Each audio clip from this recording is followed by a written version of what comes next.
प्लासी की लड़ाई में जितने लोग मैदान में लड़ रहे थे उससे ज्यादा लोग मैदान के बाहर खड़े होकर तमाशा देख रहे थे, लड़ाई का परिणाम सुनने की प्रतीक्षा कर रहे थे। देश के भाग्य का निर्णय होने जा रहा था, मगर उस निर्णय में सारा देश शामिल नहीं था। विदेश मंत्री के नाते मैं अफगानिस्तान गया था। आपको सुनकर ताज्जुब होगा, अफगानिस्तान के अपने मेजबानों से मैंने कहा मैं गजनी जाना चाहता हूं, गजनी। पहले वो मेरी बात उनकी समझ में नहीं आई, कहने लगे गजनी तो कोई टूरिस्ट स्पॉट नहीं है, गजनी में कोई 5 स्टार होटल नहीं है, गजनी में आप जाकर क्या करेंगे, गजनी में आप जाकर क्या देखेंगे। मैं उन्हें पूरी बात नहीं बता सकता था। मेरे हृदय में कहीं गजनी कांटे की तरह से चुभ रहा है। जब से मैंने गजनी से आए एक लुटेरे की कथा पढ़ी है और किशोरावस्था में पढ़ी है, मैं देखना चाहता था वो गजनी कैसा है। आपको सुनकर ताज्जुब होगा, महमूद गजनी का अफगानिस्तान के इतिहास में कोई स्थान नहीं है।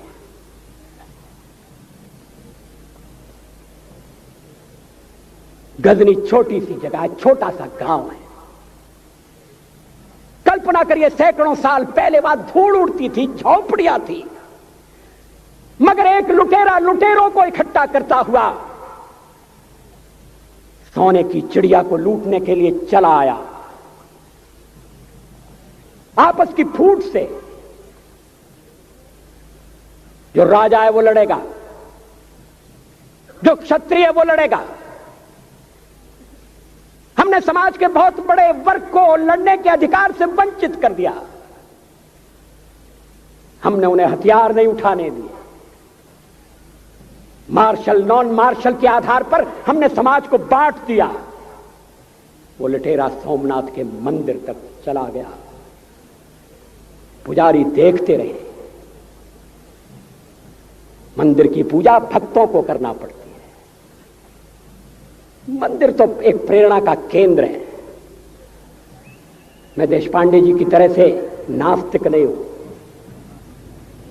मगर उनकी नास्तिकता में भी जो आस्तिकता है मैं उसका आदर करता हूं, उसका सम्मान करता हूं। वो जिस आत्मविश्वास से नास्तिक होने की बात कहते हैं, तो मैं उनसे कहना चाहता हूं वो सचमुच में नास्तिक नहीं है। जिसकी आस्तिकता है, जिसका विश्वास है, वो नास्तिक कैसे हो सकता है? विश्वास किसमें है यह बड़ी बात नहीं है, विश्वास है या नहीं। हमने समाज के बहुत से बड़े वर्ग को विश्वासहीन बना दिया।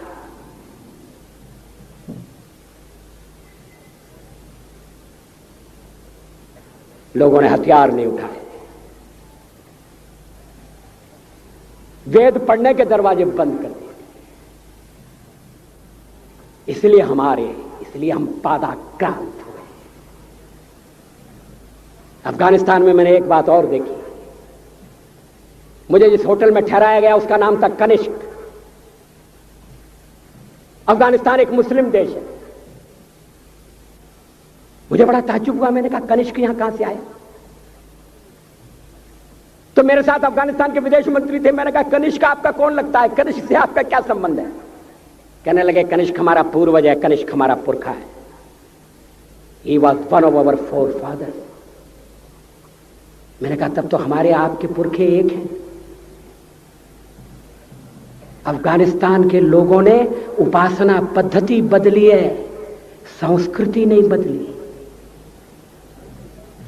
आज के भारत के परिवेश में यह सुनने के बाद थोड़ा विचित्र लगता है।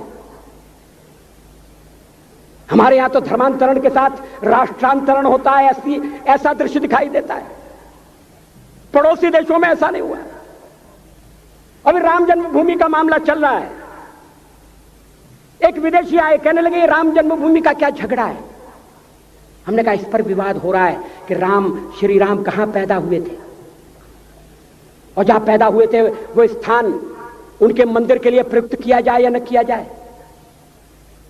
वो इंडोनेशिया से आई थी, वो मुसलमान है। कहने लगे हम तो समझते थे कि राम के लिए सारे भारत में आदर होगा, सम्मान होगा।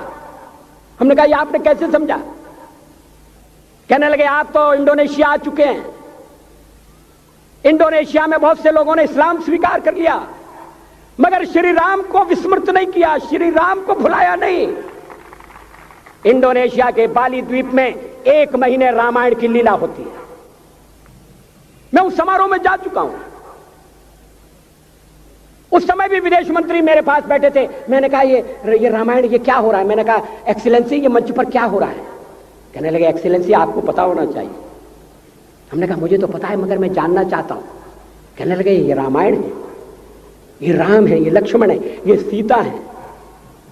हमने कहा इनसे आपका क्या संबंध है? आप तो मुसलमान हैं।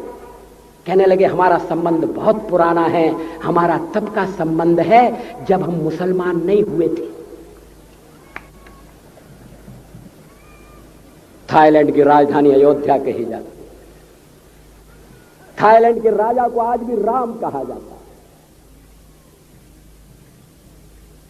सावरकर जी ने हिंदू राष्ट्र की बात की, हिम्मत के साथ। बुनियादी तौर पर भारत हिंदू राष्ट्र है।